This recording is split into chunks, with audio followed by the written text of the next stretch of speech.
And now, when the music stops. It's just a fantasy, but don't put fantasy bubbles pop. Leave you looking for that one someday. Then one someday, the music stops. In ring one, the Messina duo. I'm in my usual spot, the entranceway closest to ring one, watching Magdalena and Dad perform their aerial act.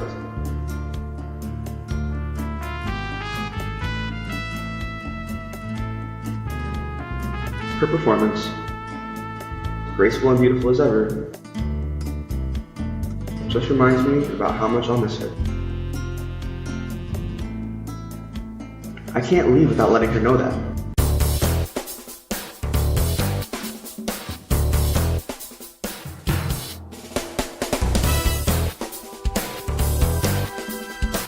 I watch until her final helicopter spin.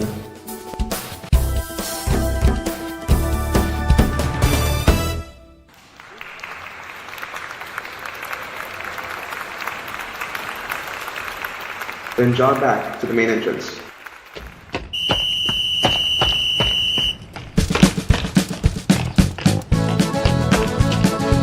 Arriving just as she and Dad are exiting the floor. Without so much as a glance, Magdalena breezes past me. I start to follow, but Dad grabs my arm. Nick, meet me by cannon. I want to check something. What, again? Yes. I'll be there in a minute. He continues to grip my arm. Nick? What? Give her time. I would if I had time. I don't mean to sound bitter. I've actually reconciled with our leaving. Sort of. I just want her to know how I feel, Dad. Please? Okay. Go. Good luck. Thanks. I jog after her. Lena! She doesn't stop or even turn. Catching up, I grab her arm. Lena, hey! What, Nikki? Why are you ignoring me? I'm not. I have things to do. Like what?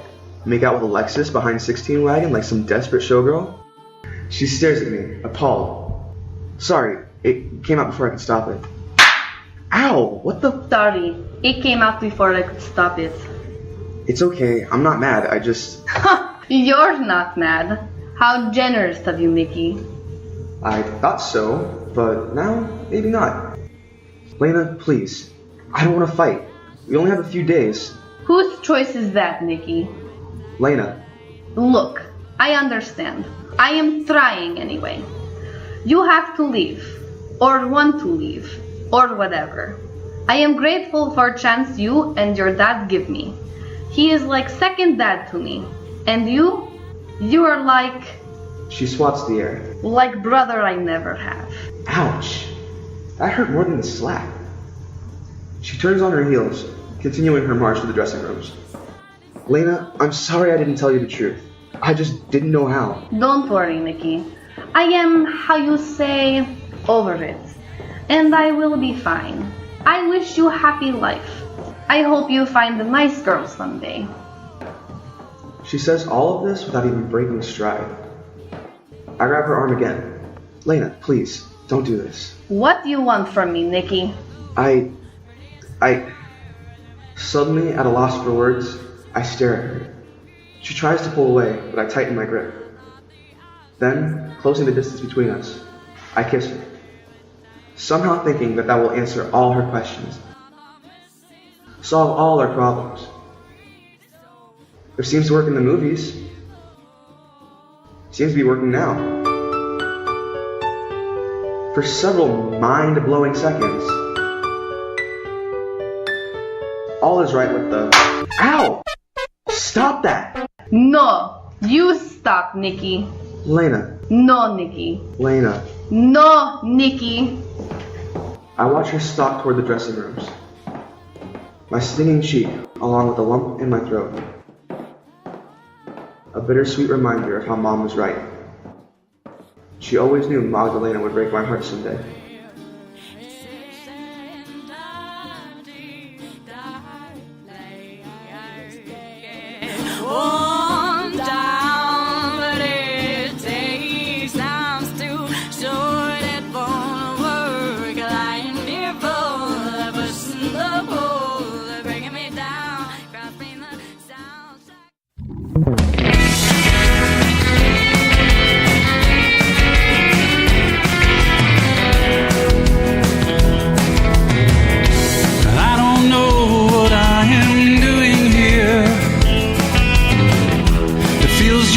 I'm stuck in second gear. I'm so sad, but I can't shed a tear for you. Whatever mixed emotions I had earlier about leaving have changed to eagerness to get the hell out of Dodge. That afternoon, when Mr. Freeman offers us more money and bigger rooms, I reveled in the surprise on his face when Dad and I declined. My observation for the day, Mom? I thought Dad was kidding. But I think he's right. We are superstars. Wow. I gotta say, I'm speechless. Maybe it's my imagination, but along with being shocked and maybe a bit annoyed, Mr. Freeman seems kind of impressed. Well, best of luck to you in college, Nick. What are you planning to study? Maybe law. It's what my mom wanted. Really? Wow. I'm impressed.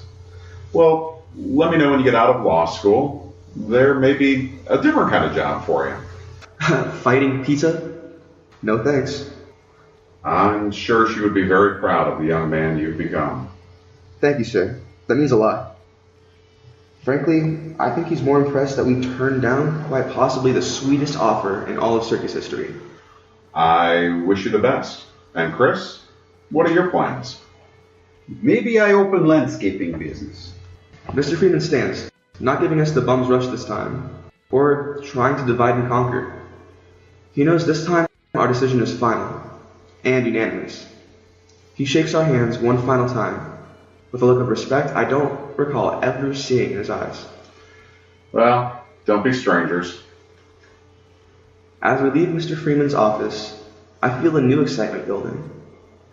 Despite the anxiety that's been keeping me up at night, there's an eagerness to discover what else is out there. Who else is out there?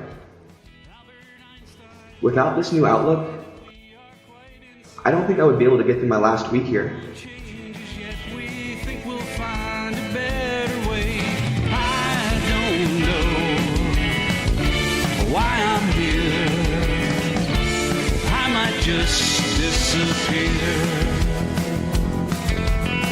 Now, an end that seemed to loom just around the corner has slowed to a crawl. It's almost unbearable.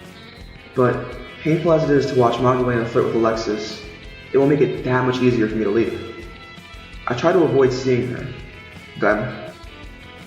As hard as it is having her mad at me, it's even worse when she's indifferent. Polite, even. Like I've become inconsequential.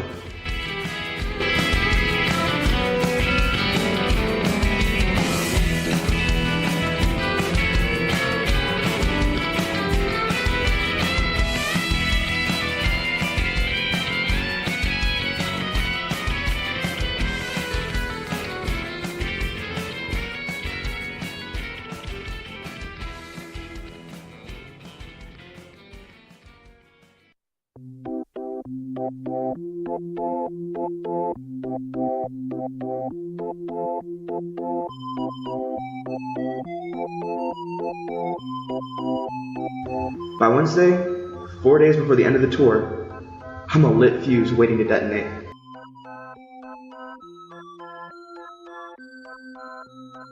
I pass Magdalena and Alexis backstage, already dressed for the parade. For the finale of the first show, they don't need to be this early. The showgirls haven't even gone on yet. It's obvious she's just trying to make me crazy. And it's working. I force my gaze away, distracting myself with a showgirl in a purple rhinestone and sequin costume, with her legs stretched on top of a prop box. I think her name is Tara. She's only been here a couple of months, a replacement for that girl Sandy who got fired for going over the weight limit. Tara looks up, making eye contact before I can turn away. She smiles at me, so I smile back.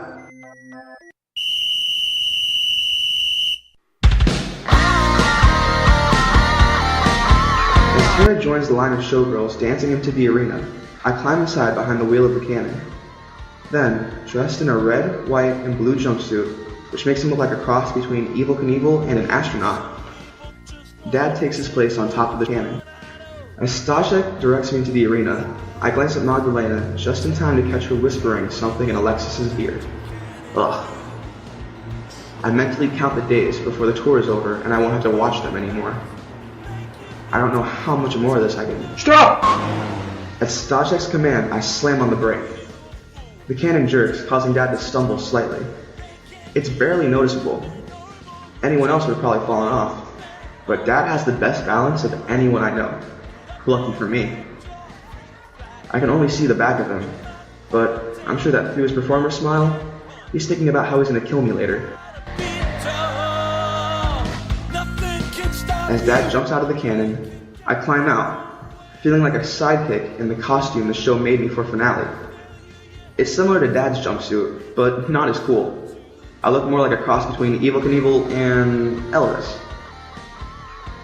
I stand at the left side of the vehicle, where the cannon controls are located, while the clowns and the showgirls take their places along the hippodrome tracks. Commander Chris, are you ready? Dad gives the thumbs up, then climbs up the ladder on the left side of the cannon and into the barrel.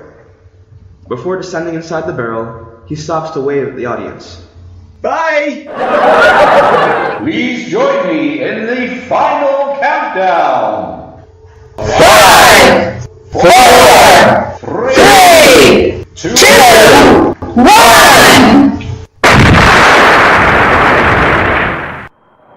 Dad flies out, soaring through the air like he was born to fly. I'm sure he will miss all of this too. Doing a half somersault into the net, he follows up with a full one on the rebound. 2 more bounces, then he pulls himself to his feet and takes his bow.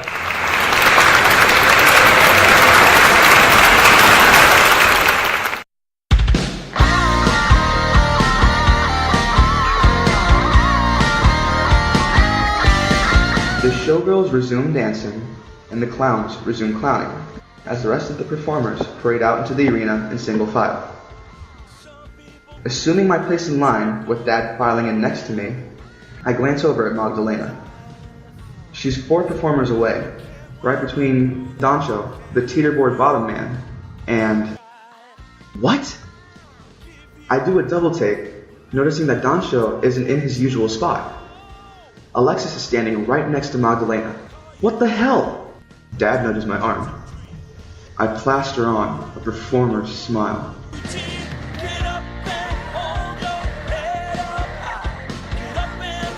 As the line joins hands and we take our collective bow.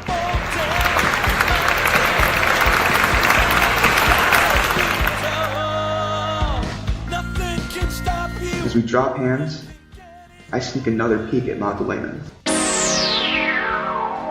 Still finger-locked with Alexis. That's it. The line turns toward the exit, filing off the floor. As we near the curtain, I pick up my pace, passing the 4 performers between me and Magdalena. Nick, get back in line. Alexis turns, smiling that smarmy smile. Then leans in to whisper something to Magdalena.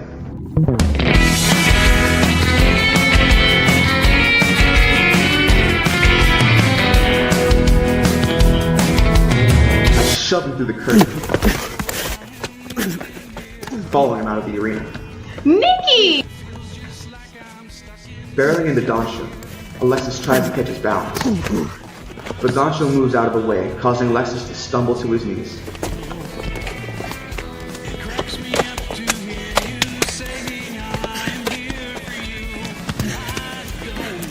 Incensed, Alexis pulls himself up and charges me.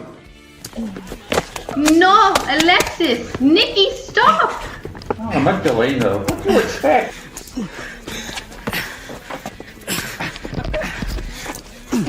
We grapple on the ground just inside the back curtain.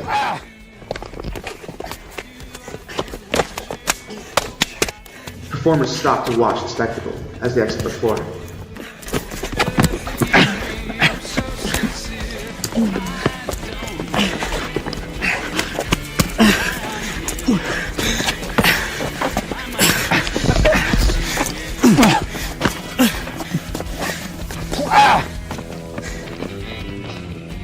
At first, no one bothers to stop us.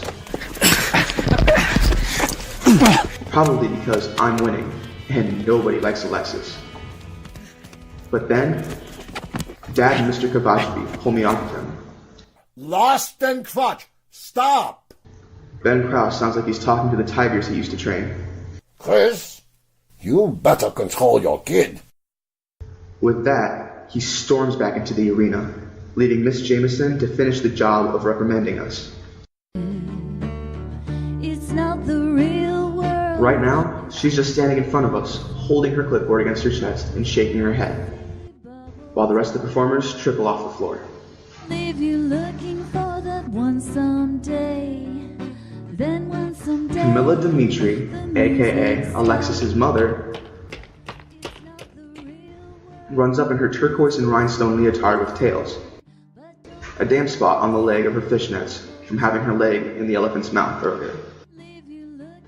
She glances at Alexis, whose lip is bleeding, and then at Dad. Christoph, why the boys fight? Dad's eyes dart toward Magdalena. Camilla glances at her, then at her son, before approaching me. In her silver 4-inch pumps, she's an inch taller than me. She raises her hand. I brace myself, half expecting her to slap me for beating up her son. Hell, it was worth it. Instead, she touches my cheek tenderly, as if she's trying to be motherly or something. Other than biology, there's nothing motherly about Camilla Fruhoff Dimitri. Oh, don't worry, Nick. She is not his type. You are a real man like your father. You don't have to fight. Girls will come to you. We are good here, no? Boys? She looks at Alexis, then me. Let's go, Nick. Don't be mad, Christoph. Boys will be boys. Especially when girls involve. It's nothing, eh? We talk later. I glare at Alexis one final time, wiping his bloody lip with the back of his hand, then turn my gaze to Magdalena. She turns away, heading off in the opposite direction, toward the curtained dressing rooms. Dad tugs on my arm. Come on.